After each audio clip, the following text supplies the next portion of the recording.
Okay, so here's the first circuit that we did. We had 12 volts, 4 ohms, and 3 amps.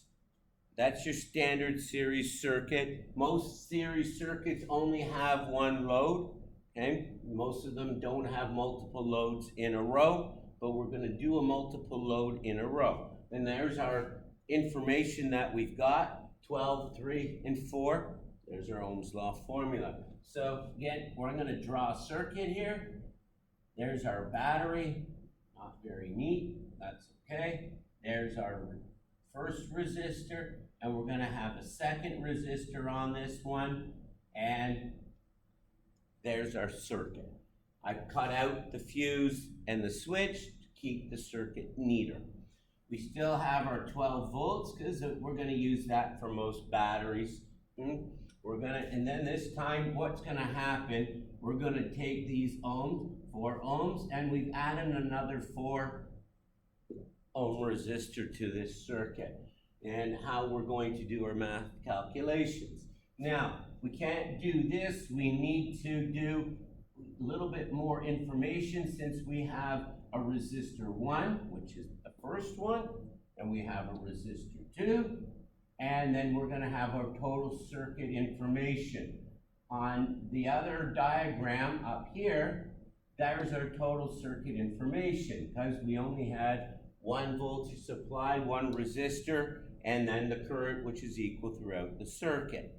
So when we're doing this and we're doing our math, this here helps us organize our information. We can, with basic math formulas, we can do this information without even understanding how the circuit works, but we're going to do that anyways. Okay? Step number 1. Plug in the information that we know from the chart directly into, or from the diagram into the chart. Okay, we know that our total voltage here is 12. Total voltage, total circuit voltage is 12. We know that resistor 1 is 4, and we know that resistor 2 is 4. 4 and 4. We know these are ohms, these are amps, these are volts. We don't need to put units of measurement here if you don't want to. Okay? So now we need to use logic and the Ohm's law formula to help figure out what's happening here. Okay? Ohm's law is applicable when we're doing math this direction.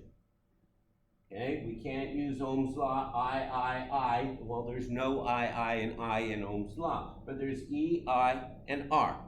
And they're above. The E is up top, the I and the R are down below. It's done that way on purpose. Okay, this is how I draw this. Again, organizing our information helps us do the math out, okay, and so that we can deal with this stuff.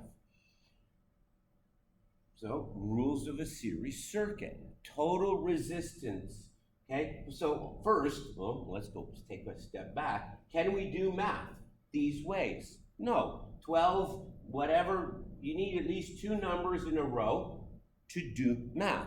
We can't do math this way. We can't do math this way. Blank, blank equals 12. No. Okay? Blank, blank, blank equals, we can't do the math there. Okay? But we could do math here. We have 2 numbers for this. Total resistance in a series circuit is the sum of both resistors added up.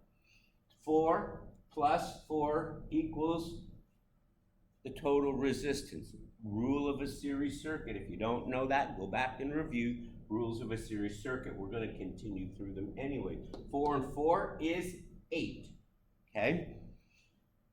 Other rule of a series circuit is voltage drop plus voltage drop equals total voltage. Okay? So these add up.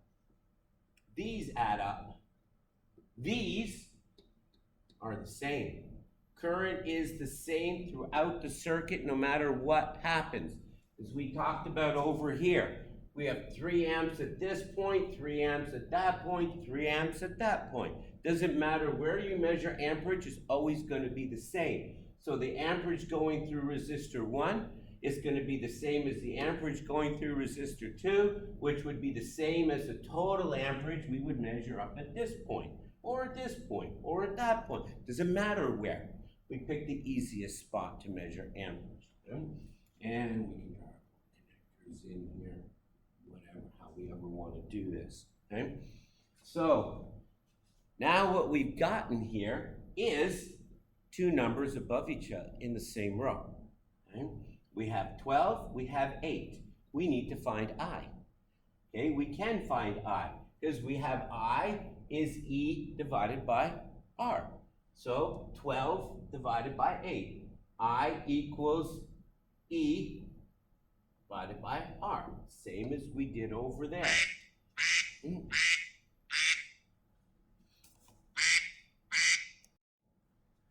All right, sorry about that.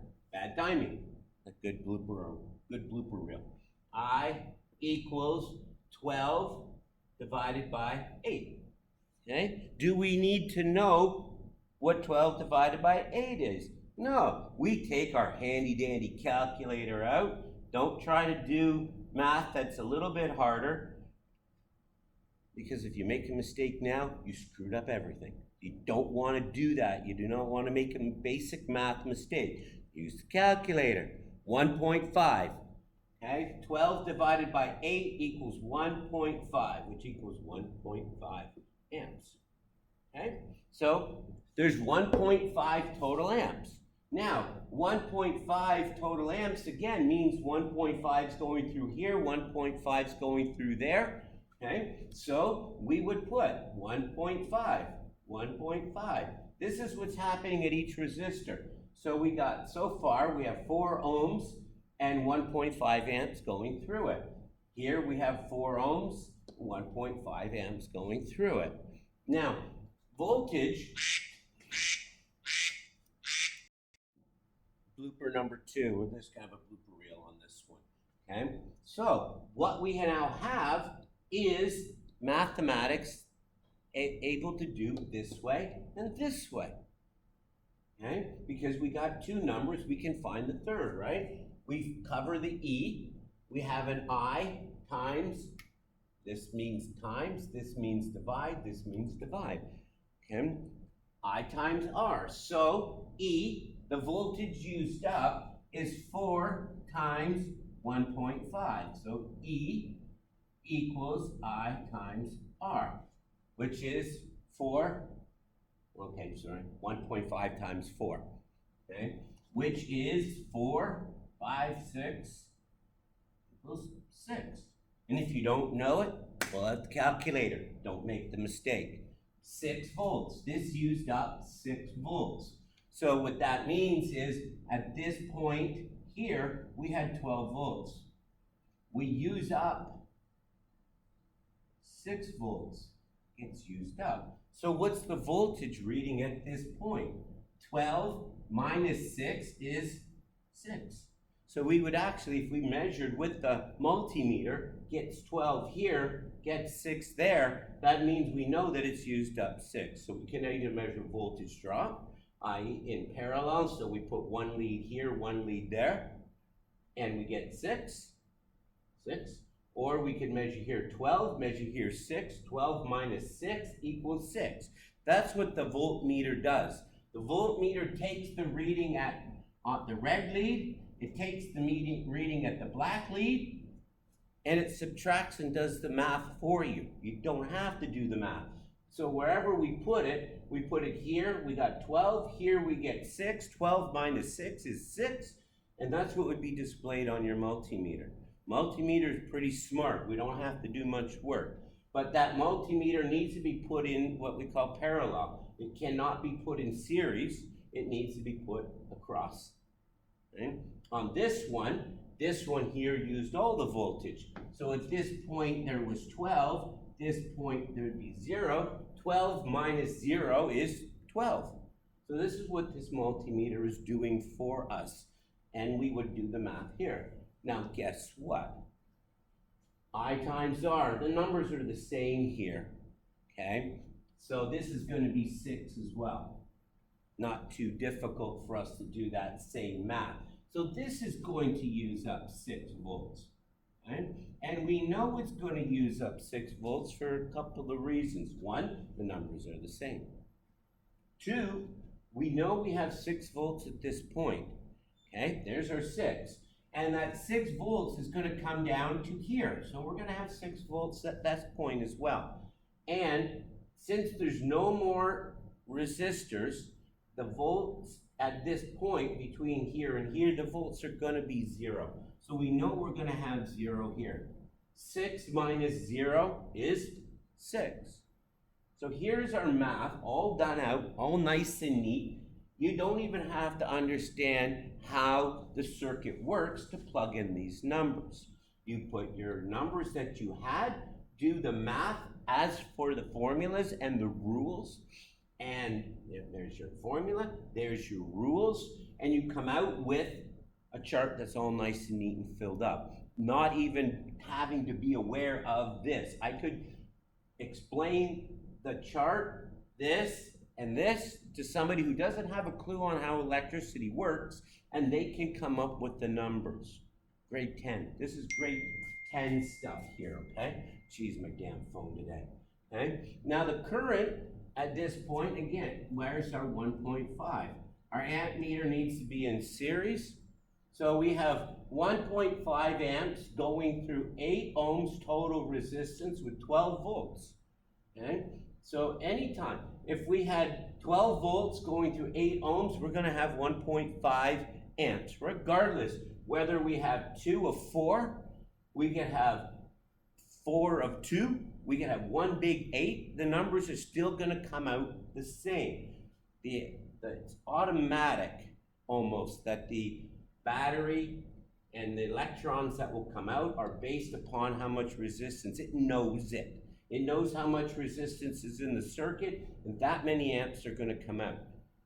The voltage will get used up within the circuit, proportionately within the circuit. So more resistance, a bigger resistor will use more. And we'll do that on the next one.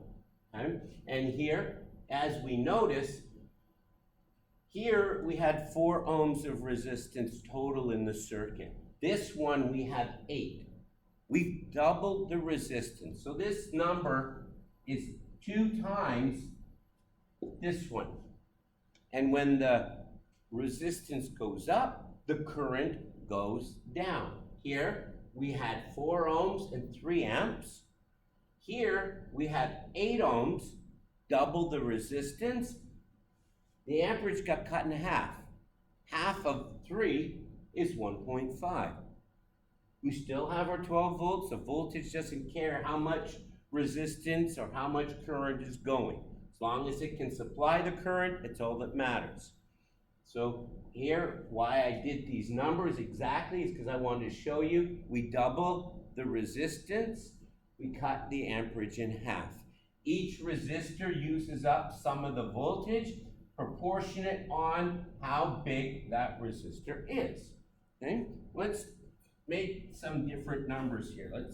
Hopefully we can see this in the diagram or on the screen. Okay? So we'll do here is we're going to do 2 resistors. Can you see that? Yes, you can. We still have our 12 volts. We're going to have one that's 4 ohms. Okay? And one that's 2 ohms. Okay? So now I've got the same design circuit, but I've changed the resistances. So I'll rub this out of the way, okay, 2 times. And we still have to draw our same chart to organize our information, E, I, and R. R1, R2, total. Again, R1, that's column below R1, is what's happening at resistor number 1. Column here is what's happening at resistor 2. And this is the total that's happening throughout for the whole circuit. Okay? Again, here we had whole circuit numbers, there we have whole circuit numbers. Total resistance is 8, 4, and 4. The amperage is going through the circuit, and then there's each voltage drop and the total voltage. So here, 12. 12 goes there. Resistor 1 is 4. Resistor 2 is 2. Okay? And the same rules always apply. Those add, these are the same, and these add up. Okay? So this is a method to the madness. So 4 plus 2 is 6. We can do that basic math right now. Can we do math up and down these columns? No, but we can do math here. Okay? I is E divided by R. 12 divided by 6, 2. 6 plus 6 is 12, 2. If you can't do the math, use the calculator. Don't be afraid to use the calculator. If you can't do this in your head, 1, there's no shame. 2, do it. Because if you come up with a 3, obviously everything is all wrong. So don't try to guess. Now this is the same. Remember, we have 2 amps here. We have 2 amps here, here, here, here, here, here, here, here. I can put the amp meter down here and it's going to read 2. I can put the amp meter here and it's going to read 2. Doesn't matter where you put it, it's going to read 2. Okay? Now, that means 2 goes here, goes there. E. E, I times R. 4 times 2, 8. 8. There we go, 9, 10, 11, 12. 8. Okay? 2 times 2 is 4. And then we can confirm that we did this right. 8, 9, 10, 11, 12. That adds up to that. So this adds up. These are all the same. These add up. Doesn't matter how many we have. Here we have 2, we can have 12. And they'll all add up to that. So here's what we've got. We got 12 volts, 2 amps, comes up to 4 ohms. Okay? This is going to use some voltage. Let me rub that out because it's getting a little busy here. I want to have it. And then here, we've got another one, voltage drop. At this point, we have 12 volts, okay? There's no resistances. It goes straight to 12 volts right to that unit. This one, this resistor is going to use some voltage. How much voltage? It used 8. Okay? It used 8. Okay? This voltage drop changes based upon current and that. So we've got different numbers here. 2 times, or 4 times 2 is 8. At this point, so 12 minus 8, our voltage at this point would be 4. 4 volts comes through, continuing with our 2 amps to this point here.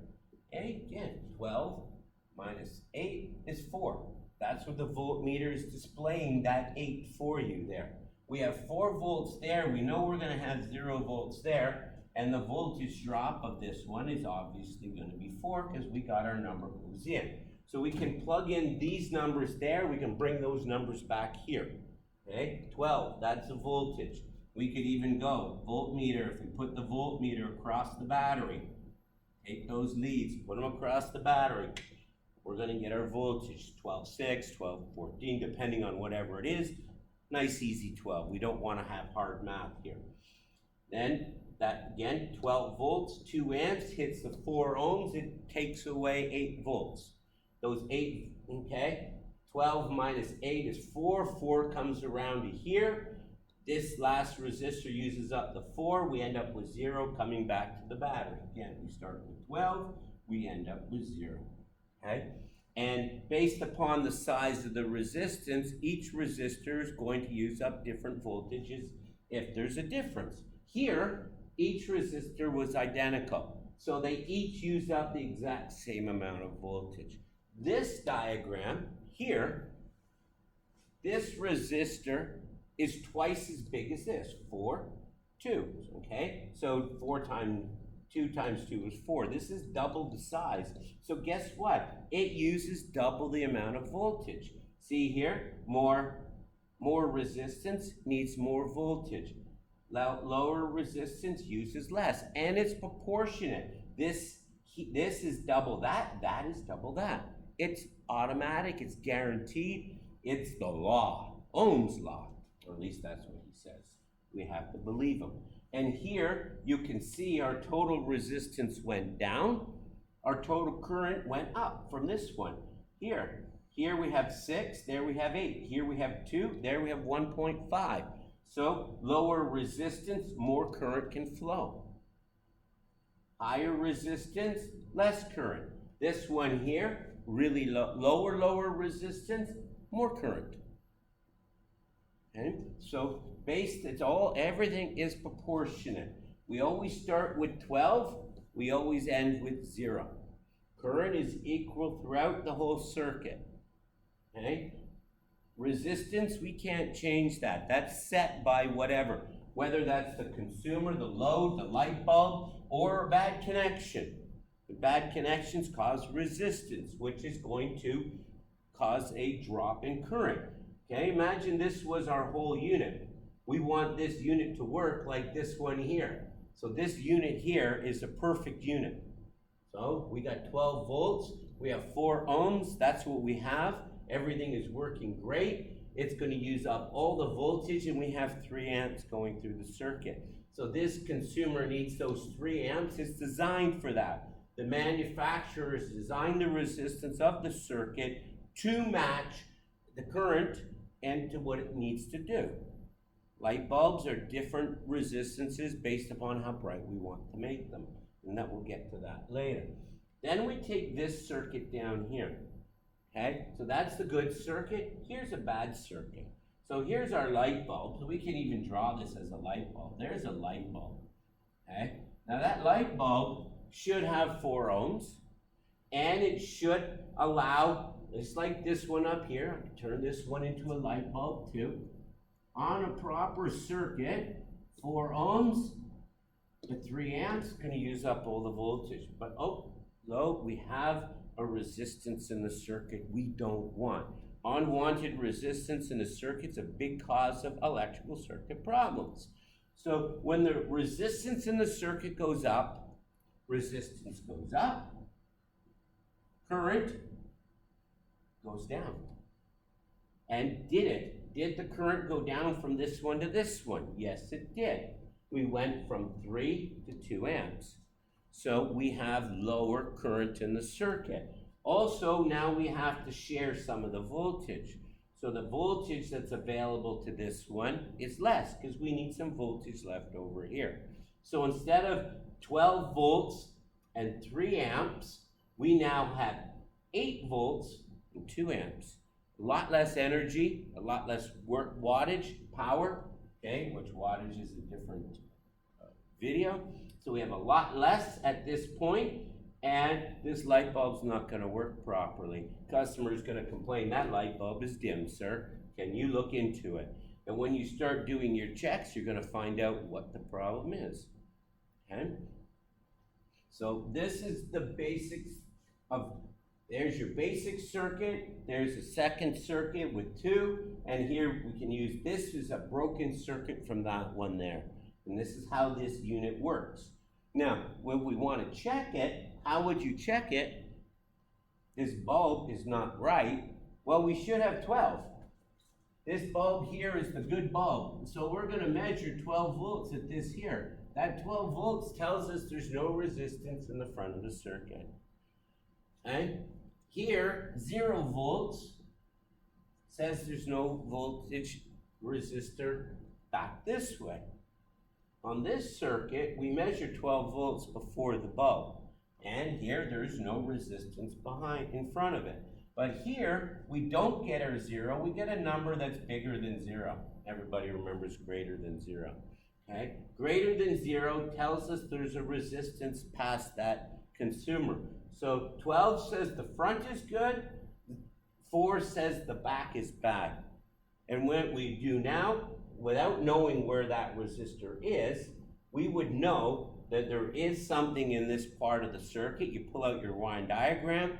With your wiring diagram, we don't need to check this portion of the wiring diagram. We only need to worry about the ground circuit of that wiring diagram. It could be this much wire, or it could go halfway down the car. We don't know until we get the wiring diagram out where that wire actually goes to. Okay? So we won't know until we put the Warren diagram. This is the method to the madness. 12 and 0 is what we're looking for. Here, 12 and 0. Okay? Do we get 12? Yes, front is good. Do we get 0? Back is bad. We get 4. Okay? And we can do more and more and more, and we can get deeper into these circuits, which we will do in other videos. Okay? Hope that makes sense.